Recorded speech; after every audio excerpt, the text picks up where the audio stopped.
Why not send that? I never send that. You go come. You go come in the morning. Different go forward. Just give us 1K. I know they fit that you. You know my best. I know they fit that. As you can't see exercise patients, so I know just fit that. Who just know? Yeah, thank you. So when you come tomorrow, you help me. No, the other one. The other one. Yeah, that one. Send it back. Thank you.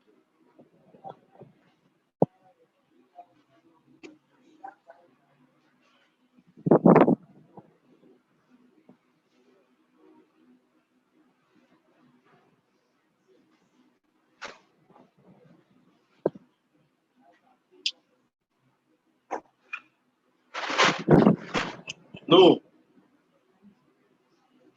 bro. I mean, help me off this one. See, I'm here. See this one. What they do? Yeah. For that part, for the body there, for 0.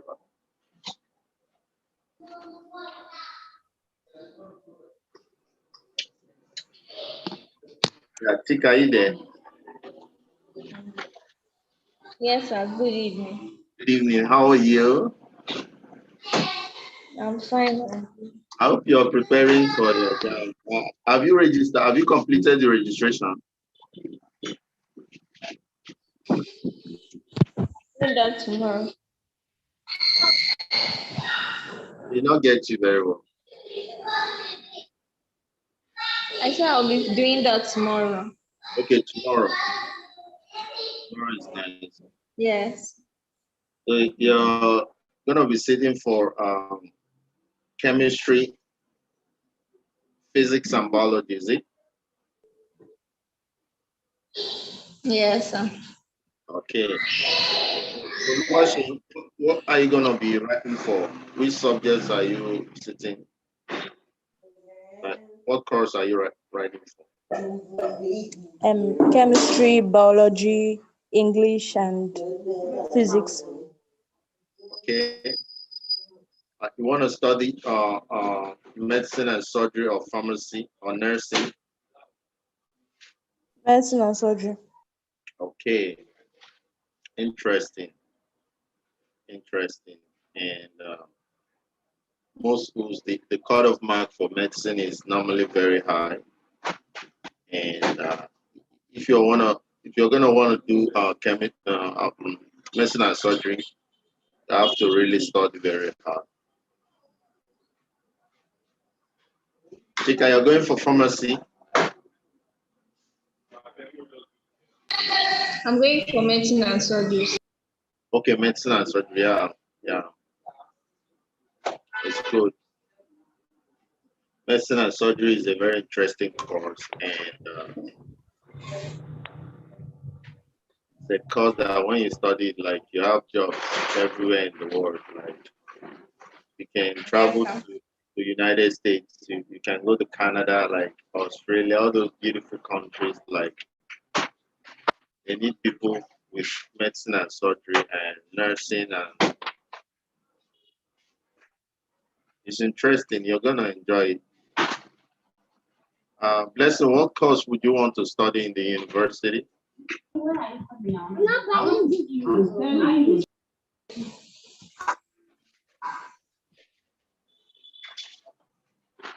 Blessing, are you there? Blessing, okay, Shola. Yes, sir. Yes, sir. So, what course would you want to study in the university? Nursing. Nursing, good.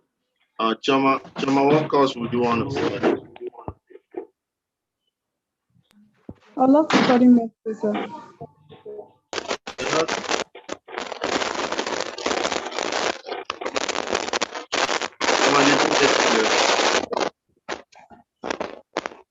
I said I would love to study medicine and surgery. Okay, medicine and surgery. And Steven, which course would you want to study?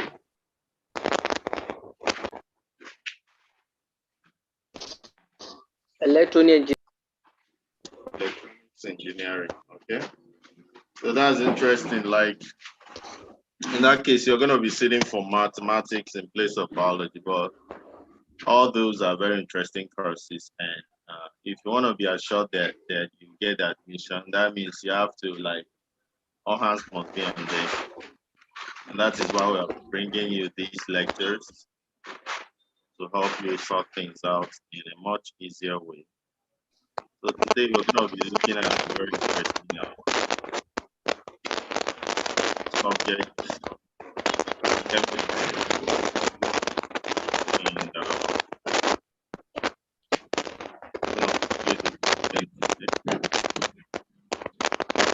I don't know whether my volume is clear on that side.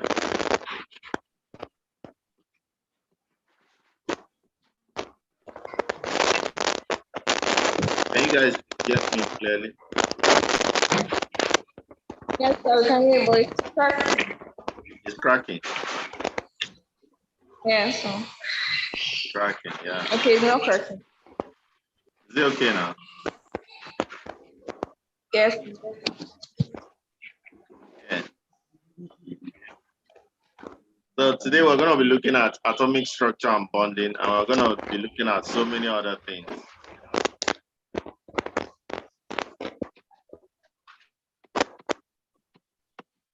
Let's start with atomic structure and bonding. An atom is the smallest indivisible particle of an element, which can take part in a chemical reaction. Whereas a molecule is the smallest of a substance, either an element or a compound, which exists in three states. A molecule can exist in three states. A molecule is formed when two or more atoms join together chemically. When you have one atom joining together with another atom chemically, hydrogen and chlorine, to give you HCl, hydrochloric acid, or hydrogen chloride, called a molecule. A molecule is also called or known as molecule of a compound when it contains different atoms in the case of calcium chloride. When the atoms are the same, like atom of hydrogen and another atom of hydrogen, we call it molecule of hydrogen. So we have molecule of a compound. An atom is the smallest individual particle of an element, whereas a molecule is the smallest of a substance, either element or compound, that can exist in three states. So we are supposed to know this definition. Then what are ions? An ion is any atom or group of atoms which possess an electric charge. So when an atom or group of atoms possess an electric charge, call it ion. And there are two major types of these ions. We can have what we call the cation ions and the anions. So when the ions are positively charged, they are known as cation ions. But when they are negatively charged, they are known as anions. Examples of positively charged ions are sodium. Most of the metals are cation ions. So we have sodium having a charge of +1, calcium having electric charge of +2, iron having electronic charge of +3, then ammonium having charge of 1. So all these are having positively charged ions known as cations, whereas examples of negatively charged ions are chlorine, NO3, and N. Choma, is this first slide, is it clear? Yes, sir, it's clear. Okay, these are basics in chemistry, and we are looking at them. So let's move over to Dalton's atomic theory. And JAMB is going to ask you, one of the following statements is not a statement from the Dalton's atomic theory.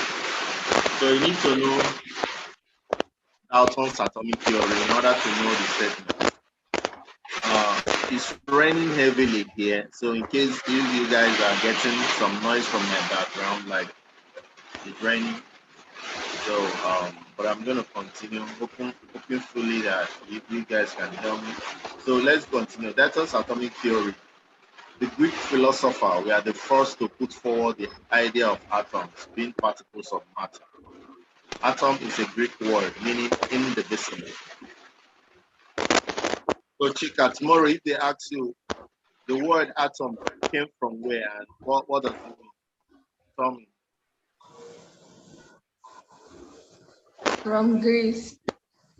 Okay, so atom means indivisible and it's from Greek word.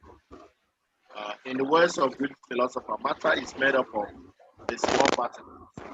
This statement was established by John Dalton, an English scientist, in 1808. He put forward the following theory describing the nature of matter. So these are the postulates of Dalton's atomic theory. Dalton is an English scientist.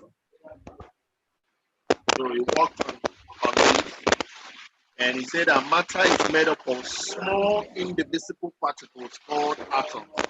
Matter, you, me, my hand, all these things are matter, my glasses. So this matter is made up of small indivisible particles called atoms. Now, atoms cannot be created nor and cannot be destroyed. All of us know that this is related to the conservation of mass. Then we also have the atoms of a particular element are exactly alike in every respect and are different from atoms of other elements. And finally, we have that chemical combination. Okay, so these first three that I just stated, they are the postulates of Dalton's atomic theory. Here, you're raising your hand. You're raising your hand. Can we get want to ask a question or something?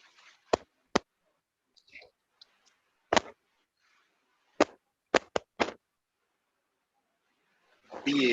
I'm seeing somebody that has PA as the name of your Zoom name. So I'm going to ask you again. If you want to ask us a question because you're raising your hand.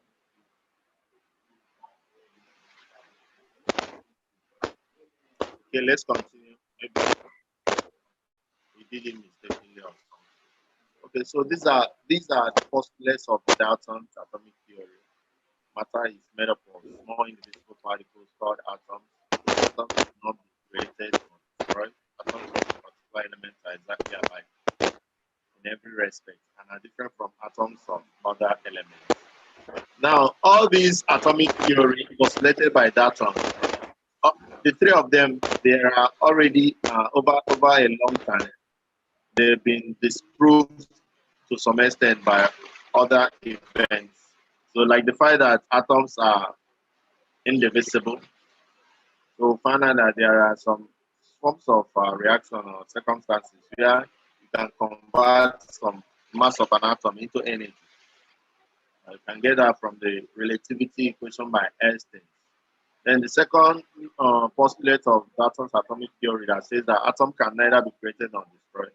Just like I said, some part of mass of atom can be converted to energy. Whereas the first one that says matter is made up of small individuals, we find out that there are even smaller things inside the atom like the proton, electron, neutron, and the rest. Then the third one that says atoms of a particular element are exactly alike in every respect. We found out that there is existence of what we call isotopes. So with the existence of isotopes, you have atoms of a particular element, but not being exactly alike. Because some are having more protons than more neutrons than the other, thereby forming isotopes.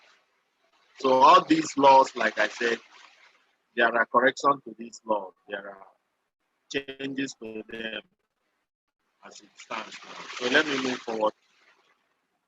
So Millikan, using the oil drop experiment, measured the charge on the electron. So when you ask which of the following did the experiment and measured the charge on the electron, you know it's Millikan in 1910, and found out that the charge on the electron is minus 1.6 times 10 to the power 19 coulombs. Okay. I also found out that the charge is plus this for the opposite charge. So this is very important. The charges on the particles of atoms were discovered by or were gotten from the experiment undertaken by Millikan. Then another person very important is Rutherford. So Rutherford in 1911 bombarded a thin sheet of gold foil with a narrow beam of fast-moving alpha particles. So he observed that most of the alpha particles passed through the foil. So most of them passed through, but some experienced a large deflection because they hit something known as the nucleus. So some experienced a large deflection, while a few were scattered backward. So Rutherford explained this observation that the atom consists of largely empty space, since most of the alpha particles pass through. So there is largely empty space, and this empty space are where you have the what?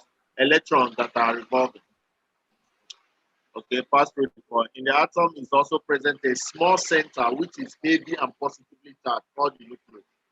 So if you're told, if you're asked who conducted the experiment that found out that atoms have nucleus that are positively charged, then you know it's Lord Rutherford. And he did that using moving alpha particles. So, okay. So that's that for that. Let's move forward. So let's move forward to ionization. It's expected that in our next class, we'll look at gas laws. Then after gas laws, look at chemical combination and gas laws. Then we can move straight forward into other areas of chemistry like metals and its compounds, non-metals and its compounds, and organic chemistry. So that's why we're going to be covering a whole lot today, so that we can be able to cover. We all know that chemistry is very, very voluminous. Very voluminous. So you just have to. Okay, let's continue. Ionization is a process by which an atom or molecule acquires a negative or positive charge by gaining or losing electrons to form ions, often in conjunction with other chemical charges. Ionization can result from the loss of an electron, okay, through various interactions with light and material. Okay. Let's move forward. Atomic structure. Good. This is a very important topic.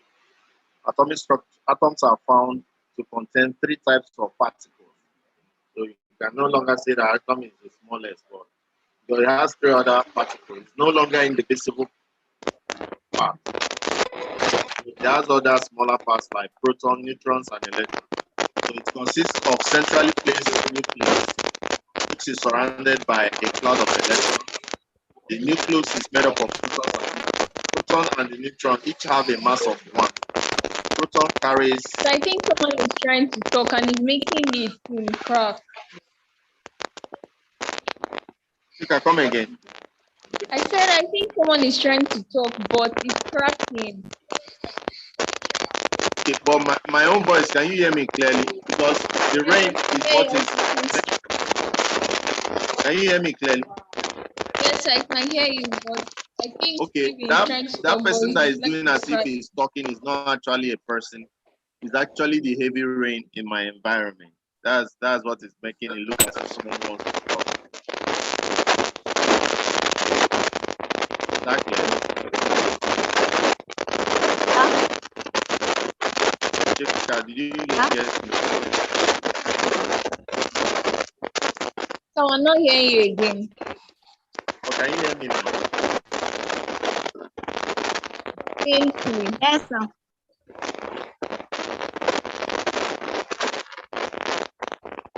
Can I continue?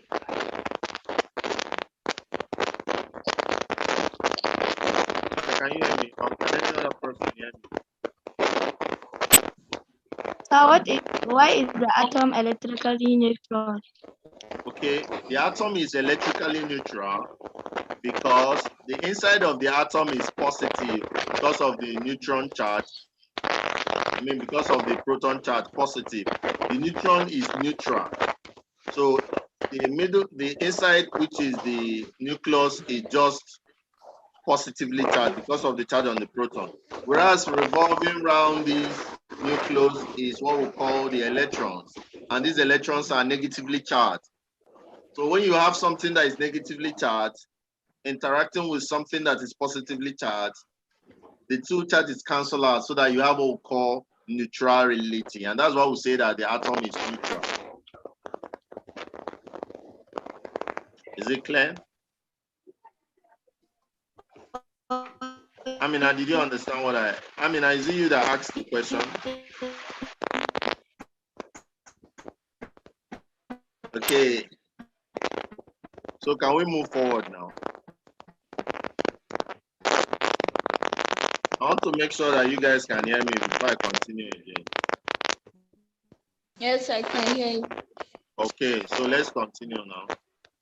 So the atom is positively charged because it has at its core, which is the nucleus, proton, which is positively charged, and revolving around the atom or revolving around the nucleus are the electrons, which are negatively charged. So when there is a positive charge plus a negative charge, we have what we call neutral.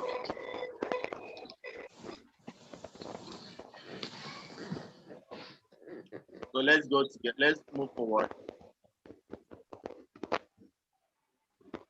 So we're going to be looking at electronic configuration. This is a very important topic. You just have to focus and you have to concentrate and understand it, because electronic configuration is very, very paramount to your understanding other aspects of chemistry. And that is why you need to understand it and need to know how the chemical configuration came about being. And this chemical configuration, they all come from the atomic structure. You need to know the number of electrons revolving. So from that, you can understand the electronic configuration. So the way in which the electrons are arranged outside and around the nucleus is called electronic configuration. Oluwase, can you tell us what electronic configuration is? Electronic configuration is the way in which the atoms are arranged outside and around the nucleus. Perfect. That is what electronic configuration is. So if you have two electrons on the outermost shell and below the outermost shell you're having 8, you understand? And below you're having 2. So you're going to be having an electronic configuration of 282. 282. So the way you arrange these electrons around the nucleus, and you all know that the electrons are negatively charged, so all of them are revolving around the nucleus. So the way they are arranged around the nucleus is known as electronic configuration. Now, in order for you to understand electronic configuration very well, you need to know the atomic number, because the atomic number is going to tell you the number of electrons that are actually revolving. If the atomic number is 10, that means the number of electrons is also 10.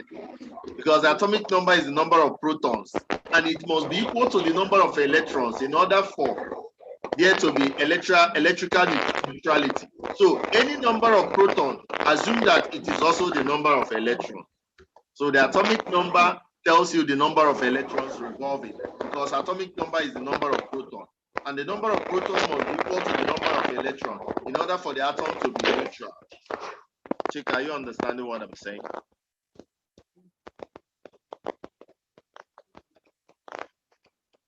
Chick, are you there? Oluwase, did you understand what I just said about? Yes, sir. Okay, Yes, so let's I'm move here. forward. Atomic number is the number of protons of an element.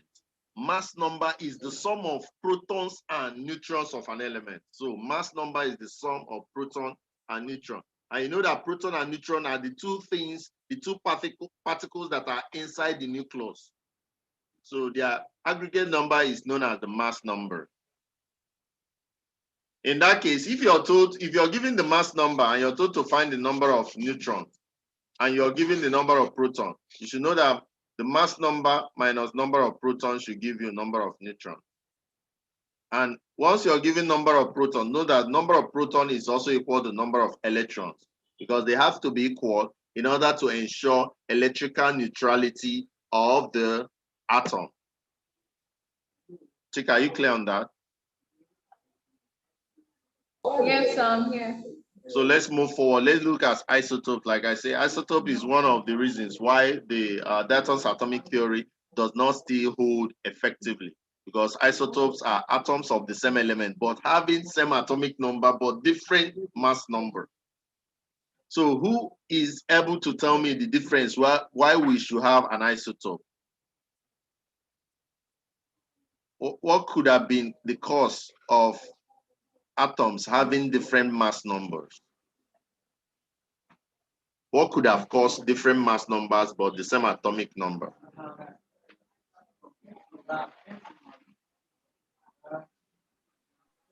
That's when the proton and neutron are not the same. Like, let's just say in carbon, the proton is 6 and then the neutron is 7, giving a mass number of 13. Okay, yeah. Choma is trying, but I need somebody that will give me a more precise answer that explains the reason why we have isotopes.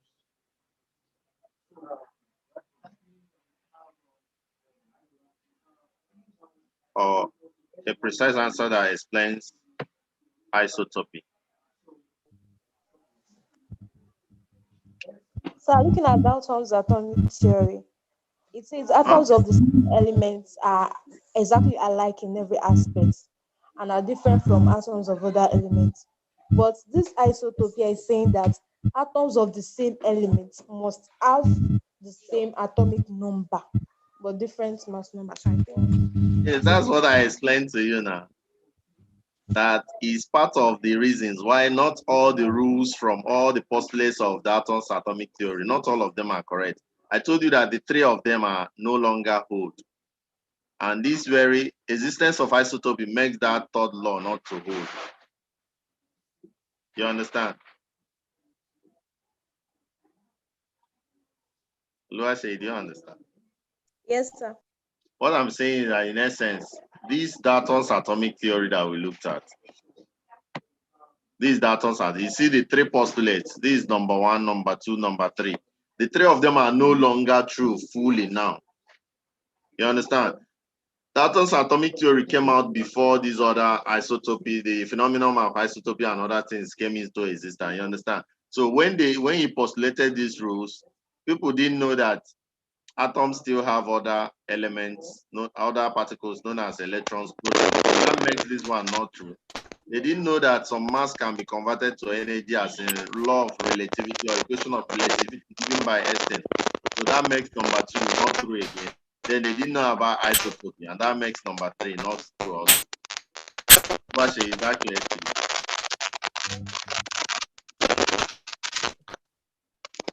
you? Oluwaseyi, Sir. did you understand my explanation?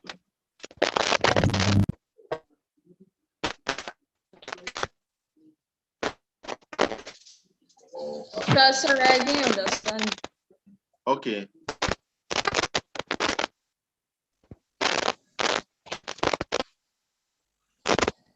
Are we looking on my screen? At my screen? Are you here? Yes, I can see. So the existence of electrons, protons, and Abby? Yeah. You also have alpha,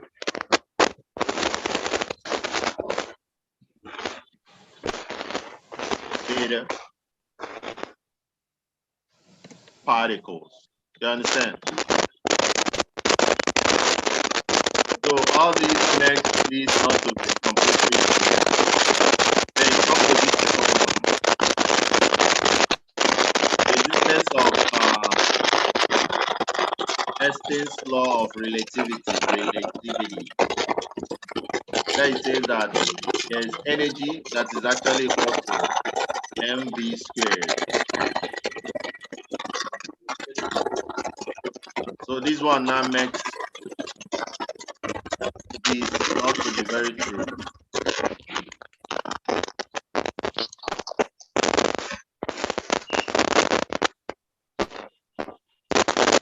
I don't know whether you guys can still hear me clearly.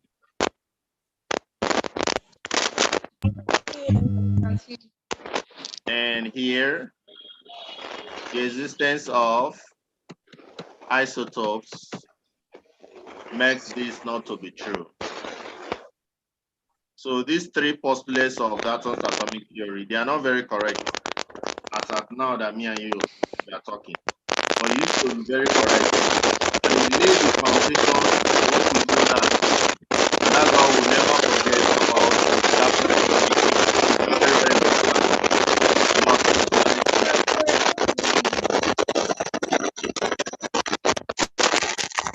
everybody should put himself on mute. I think that's actually what is disturbing us.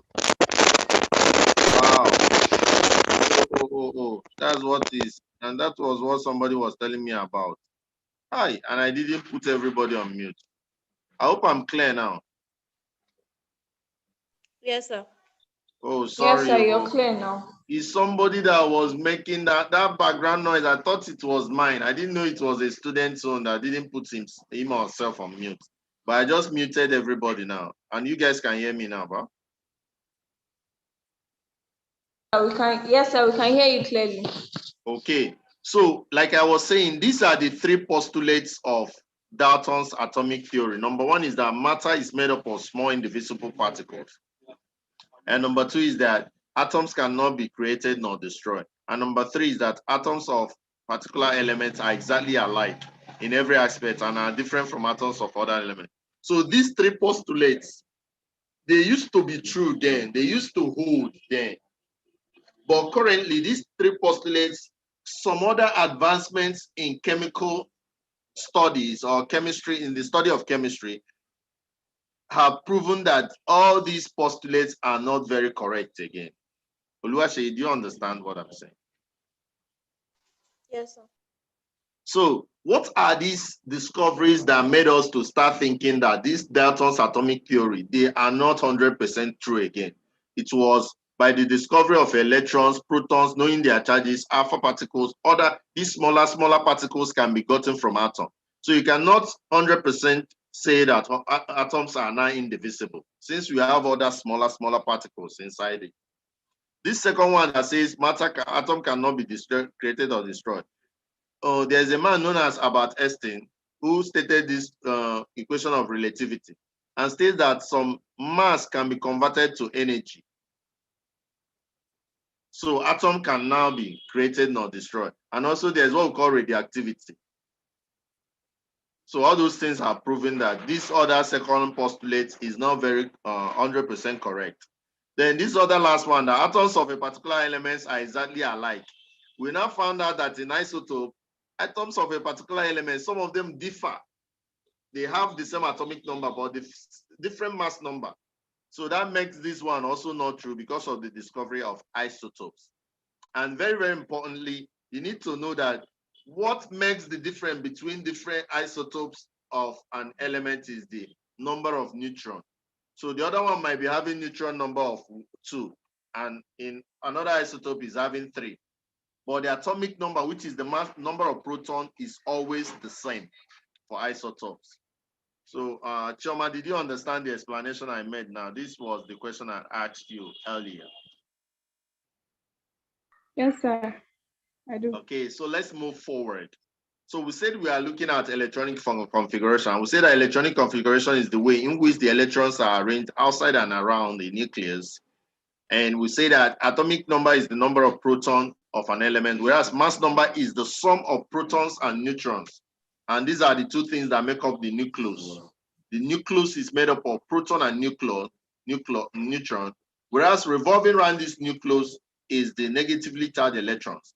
In the nucleus, the total charge there is positive because it's only protons that are charged. The neutrons are neutral, they don't have charge. Now, isotopes are atoms of the same element, but they have the same atomic number but different mass number. And like I said, this different mass number is due to the difference in number in their neutron number, not proton. Like here now, the mass number, the atomic number here is you can see is 12. Here, the mass number here is 13. You have here 14. So the difference here is actually is increasing due to the number of neutron. Okay. So let's move forward. So So before you you can slide, see, I have a question. I should open the first slide. Yeah. Okay. So if you want to jot something down, you can always write something down when I'm opening the slides. You can see the slides are designed in a very cute way. They are colored so that you can easily look at them and understand. So when you're done, let me move forward. Okay, sir. Can an isotope of carbon be considered as an radioactive element? Like carbon 13, 14? Yeah. Most isotopes are actually radioactive. You understand? As you can also see here, this one is uranium. Uranium 234, 235, and 238. These are different isotopes of uranium. And often at times when they occur in this form, they're always radioactive. Okay. So let's look at lithium. These are isotopes of lithium, isotopes of neon, isotopes of magnesium. And that brings us to the main thing for today, known as the periodic table. Interesting. Periodic table is the tabular arrangement of elements according to their atomic numbers, so that elements with similar properties are in the same column. So all elements in this column 1, known as group 1, they have similar properties. They are always very reactive. Similar to all elements in these column 17, which are the nonmetals, the halogens, they are also very, very reactive. So elements in similar groups, they are very I have reactive. a question after this. Chika, what did you say? I said, sir, please, I have a question after this. Please do. Okay. So it was from the question you asked before on about isotopes. I want to be sure if I'm correct. So can you hear me? Yeah, I can hear you. I'm listening to you. What I understood is that alpha particles usually decay. So are you hearing? Yeah, I can hear you. Yes, they decay during an emission. Okay. So, sir, the reason for that isotope, the why isotopes form, is it because of the alpha particles decay after? Okay. Thank you. If I understand your question, you're trying to ask whether alpha particle decay, then it causes isotope. Isotopy does not have anything to do with whether alpha particle decay or not. Isotope is just the existence of atoms of the same elements but having different mass numbers, and that mass number is due to the different numbers of their neutrons in their various isotopes. So it doesn't have anything to do with alpha particle decaying. Now, there's what we call radioactivity. Radioactivity is when you can have what we call radioactive breakdown of stuffs. So there is now emission of alpha particles. So it's not actually alpha particle decaying, but the alpha particle is being emitted from some of these isotopes that we've mentioned. So it's not actually the decaying or the emission that causes the isotope. The isotopy is a natural phenomenon, but you now have emission of alpha particles from some isotopes that are radioactive in nature. Example is uranium and lithium. Check out. I don't know whether it's clear now. Yes, I'm clear. Okay, so let's move forward. So we'll say that elements in the same group, they have similar properties. So like all these elements in group 1, like are like potassium, sodium, they are very, very reactive. Because they are in group 1, they have just one single electron in their atomic shell. So they are very ready to give it out and have reaction. And that's why they are very, very reactive. You understand? Unlike these ones that have 2 electrons. The ones in group 2 have 2 electrons in the atomic shell. So they take more energy to release 2. But to release 1 end is very easy. So they tend to be very reactive. But all these other ones that are in the middle here that have up to 10, 9, 10, they are not reactive and they are semiconductors. So you can use them to do other things.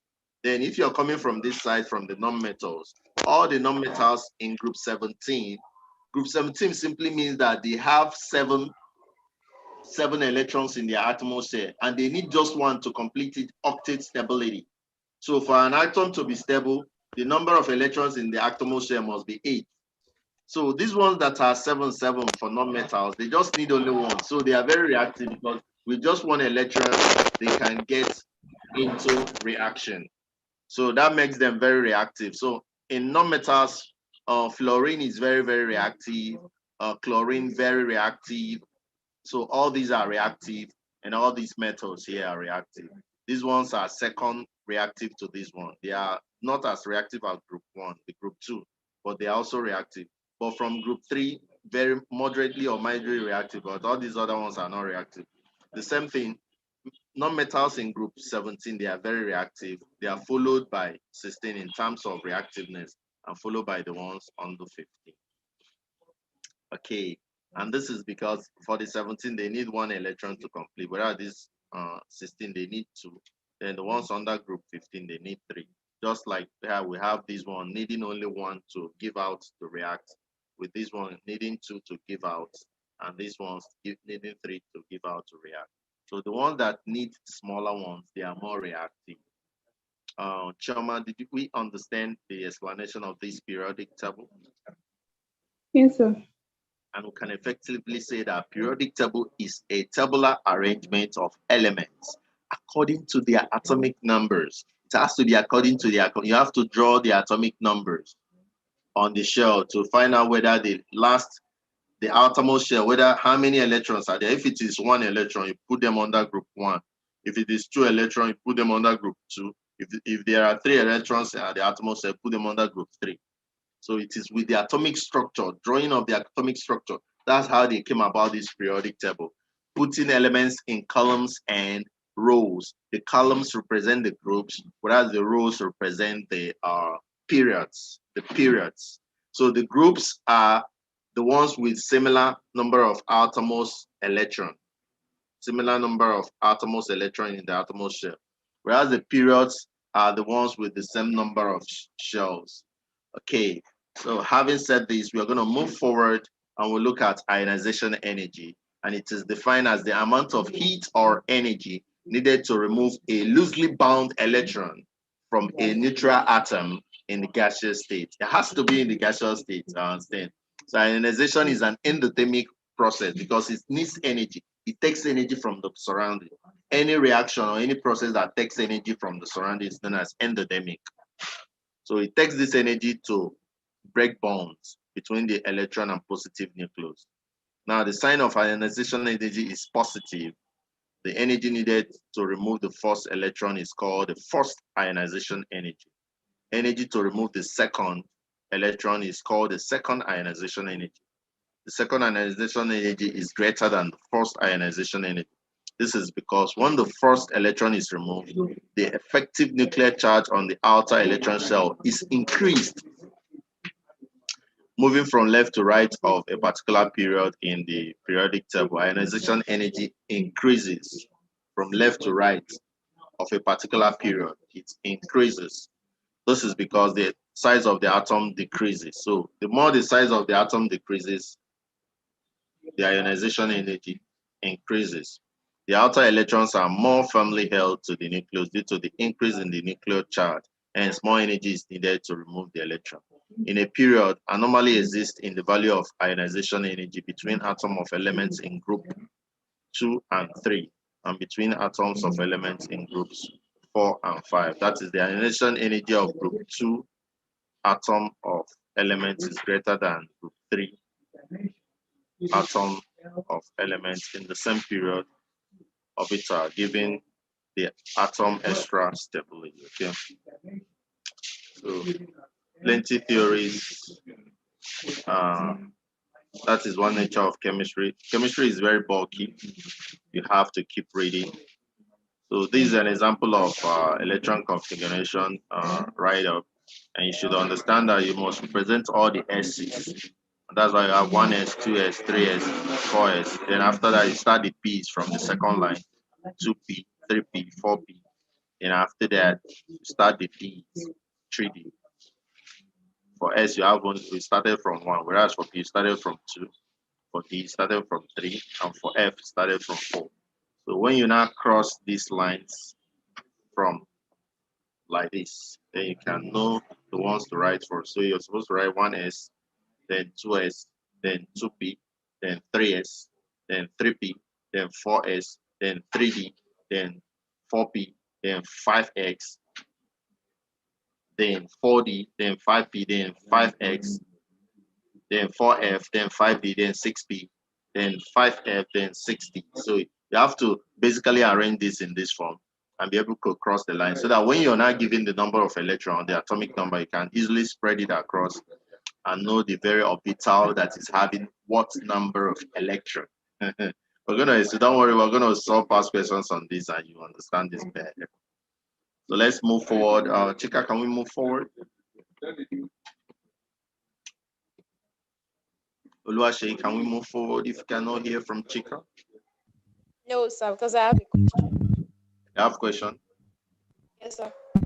Okay, so we have chemical bonding. That's the next topic. So we have finished. This is the last slide, ionic radius, electron affinity, and electronegativity. Okay, so Oluwaseyi, let's get your question. Can we use the atomic structure? I can't hear you. You have to put your mouth closer to your microphone and speak louder so that I can hear you. Can we use the atomic structure of elements? Can we use the what? Atomic structure to get the valencies of elements. Yes. She's asking, can we use the atomic structure to get the valencies of elements? Of course, that's what we use to get the valency, the atomic structure. So, should I demonstrate it for you? Yes, sir. Okay, so let's demonstrate these. And to do this, I'm going to be using these. Okay, let me introduce a new slide. This is a new slide. And I'm going to clear it out. And I'm going to start drawing. So I'm going to, first of all, I'm going to draw the cycle.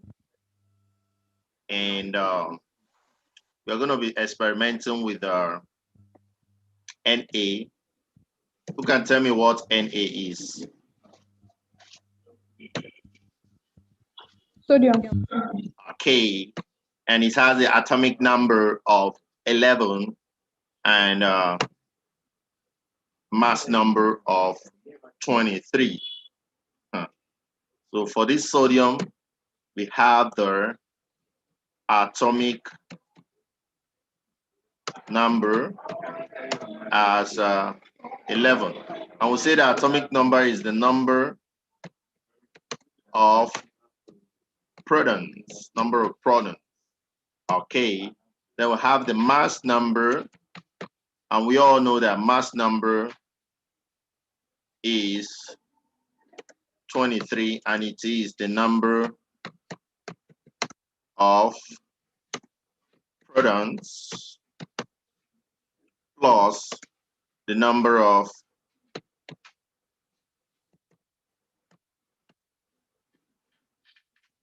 neutrons. Okay, so both of them make up the mass number. Okay, so with that, how many neutron does proton have? Who can tell me how many neutron does Na, sodium, have? How many neutrons? 11. So this is neutrons. So can I only get it by saying atomic mass number, which is 23, minus atomic number, which is 11. So what would that give us?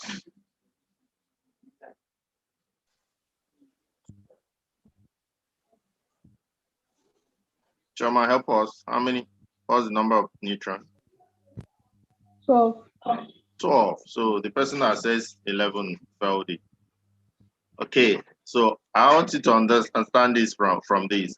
And you know that you must know the first 20 elements. You must have them offered first 20 elements, because most questions they'll be asking you mass number calculation, all those things are going to be from first 20. So what are the first 20 elements? Who can tell me the first 20 elements? We have hello, Helene, listen, hello, Helene, listen, burden, hello, Helene, listen.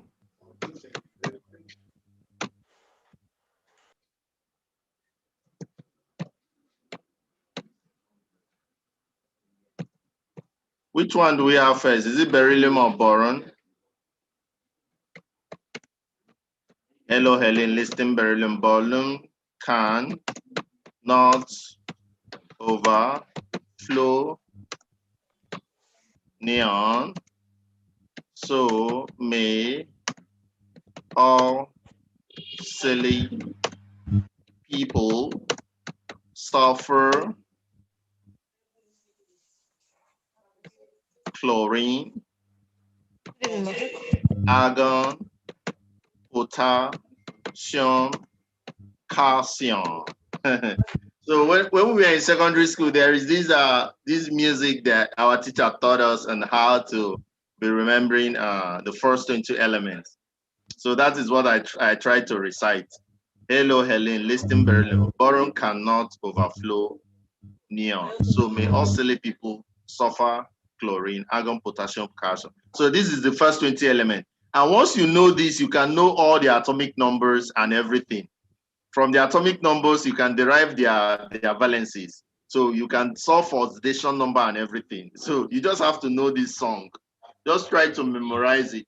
And this is how we are taught. Hello, Helen. So this halo is for hydrogen. So that's why hydrogen is number 1. So Helen is helium. So helium is number 2.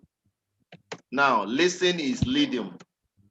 Then lithium is number 3. Now listen beryllium. So beryllium is definitely number 4, if I'm correct.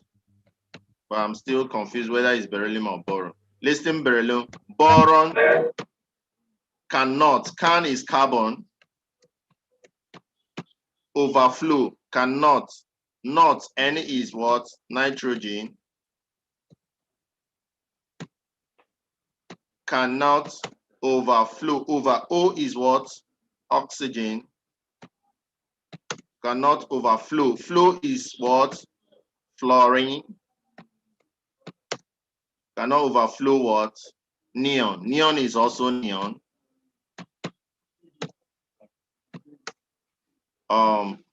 So is what? Sulfur. So May is what? Magnesium.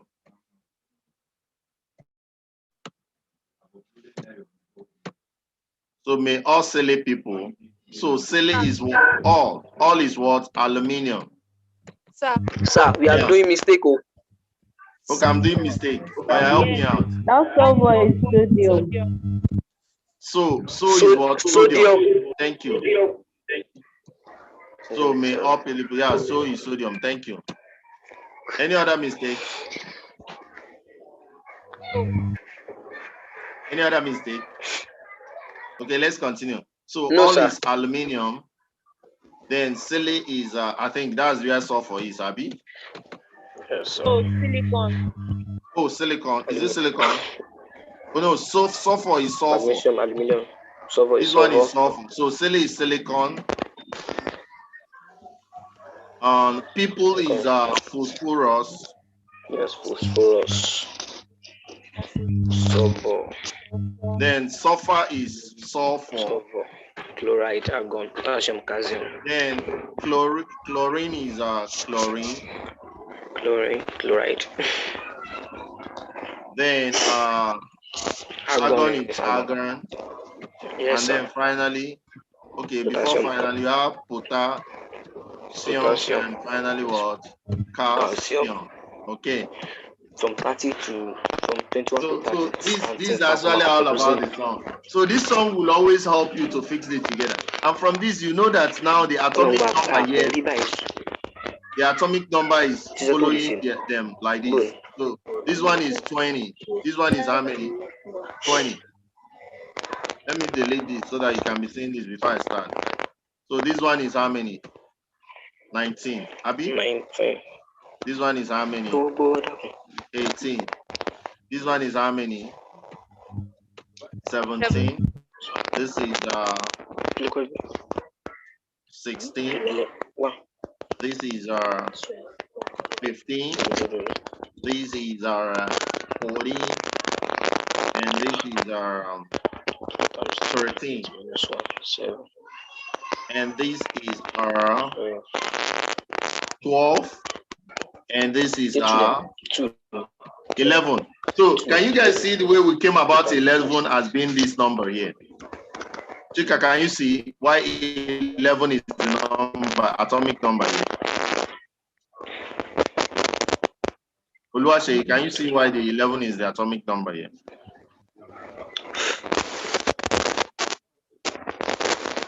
Oluwaseyi, can you see why 11 is our atomic number here? Yes, sir. Okay, so this is how they came about all these numbers. And anything that is the number here, if you multiply it by 2 and maybe add extra 1, you get what should be here as the mass number. So with that, with just knowing this hello Helen, you can be able to know the atomic number and the mass number of the first 20 elements. And that's why you must find a way of getting it. So from this now, you can use this to draw the atomic structure and find the what's it called, the valences. So let me draw this.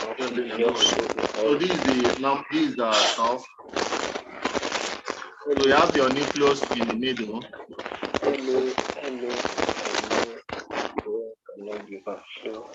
So that is your nucleus. So you have your electrons here. So the first shell, who can tell me how many? Who can tell me how many electrons? I think you should mute everyone.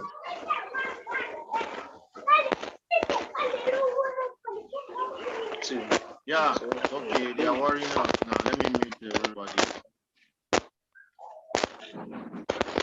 I think Stephen is worrying us. Stephen is worrying us.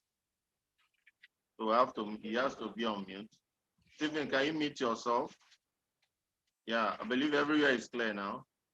So let's continue. So the first, what's it called? It's always gonna have 2 electrons. The first shell is always gonna have 2 electrons. Are we clear on that? Yes, sir.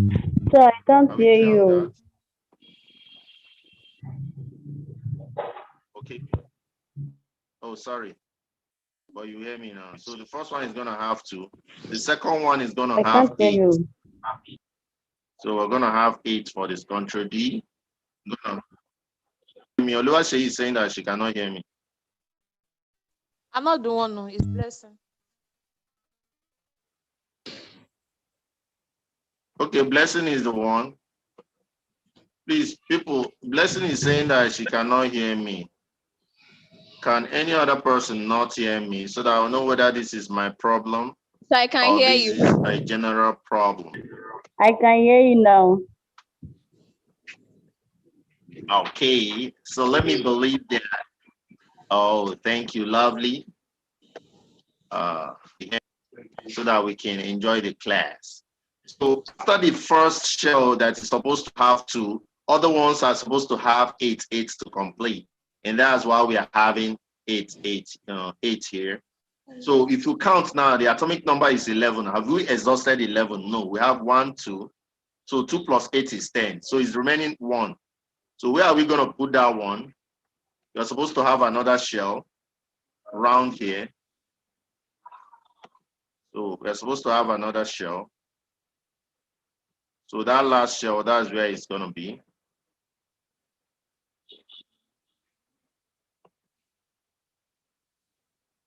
Okay. So please, can you see that last shell? So it's having 1 here. So this simply means that you're going to have your nucleus in the middle here.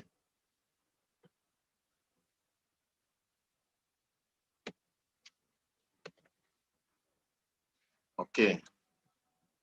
So let's have our nucleus in the middle. So let's color the nucleus with another color, black. So this is 11. The atomic number is 11. So you're going to spread it out. 1, 2, 3, 4, 5, 6, 7, 8, 9, 10, 11. So it's complete. So what is the number of electrons in the outermost shell? It is 1, and that's why the valency of sodium is 1. Do we understand this now? Yes, sir. Yes, sir. Do we understand this? Yes, sir. So adibin, we are talking about what's the next thing after sodium? Is calcium. After sodium, what's the next? Is it magnesium? If it is 12, magnesium is 12. So we are supposed to have 2 here to make it 12. So in that case, the valency here is +2. So take note. But if we have only 1 remaining to make it octet, then we also say the valency is -1 this time around. So take note, please. We almost at 7 o'clock, and we need to join up another class. So let me quickly go to the next slide, which is the last slide, so that we can finish up. So what is on the last slide is ionic radius. So take note, what is ionic radius, what is electron affinity, and what is the electronegativity? Ionic radius is the radius of an atom's ions. Although neither atoms nor ions have shape boundaries, they are sometimes treated as if they were hard spheres with radii, such that the sum of the radii, ionic radii of the cation and anion ion give the distance between the ions in a crystal lattice. Okay, electronic affinity is defined as the amount of energy released when an electron is added to a neutral atom. Affinity, the ability to attract something. So whenever an electron is added to a neutral atom in a gaseous state, we'll talk about electron affinity. This is an exothermic process as it involves bond formation between the incoming electrons and positive nucleus. The sign of the heat energy is negative. And finally, electronegativity is defined as the ability of an atom in a molecule to attract electrons to itself. So ability to attract and release, when this happens, is known as electron affinity. Okay. Thank you. God bless you. Make sure you read all these, read them, get them in your head, and they are very important as you plan for your exam. So next week, we're going to be looking at chemical bonding and ionic bonding and electrovalent bonding and the rest of them. See you when I see you. Thank you. God bless. By next week, we are going to be using our website to learn. No more learning using slide. I hope all of us know our website, educateafricans.com. Go there and register. Your notes, everything we've already prepared and put them there. Your assignments, everything. In order for you to pass, you have to be registered there, start taking lectures from there. You're going to be seeing I'll be giving you assignments and quizzes from your past questions that we've already put inside the website, Educate Africa. Make sure you're there. We've already uploaded the latest summary of the Life Changer. By weekend on Saturday, I'm uploading another version. That one will have his complete summary for all the questions together with their likely questions from your Life Changer. So this is the website, Educate Africa. You see here, they wrote students registration. Quickly go there, register yourself. I want to be seeing you. Once you register, I will see you from here. So that if I want to give you an assignment, I can be able to give you that. And if you have any questions to submit to our teachers to solve, that is from where you can do that henceforth from next week. So please make sure you get yourself accustomed to this. We have the app, Android app on Google Play Store. Check it out. You're going to see it. So do that while you wait from next week. We are going to be moving very fast. So if you're not on this platform, you'll not be able to move at our own pace. All these notes that I'm using to teach you, we've already summarized them. They're already there in the platform. So that's why you must be there so that you can take down notes. You have exactly what I'm giving you here is what, and we already have videos that have treated most of the things we are teaching here already there. So do that. Oluwase, can you understand what I'm saying?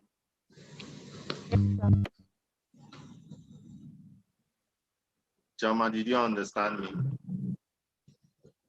Yes, sir. But who the link to the Chika, Zoom are you meeting there? should be on WhatsApp? Yes, I'm here. I understand you.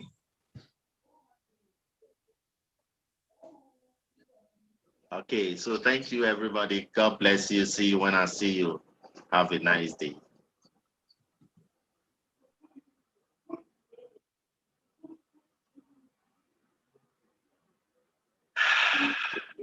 You guys don't want to sign off. You want me to sign off first before you start signing?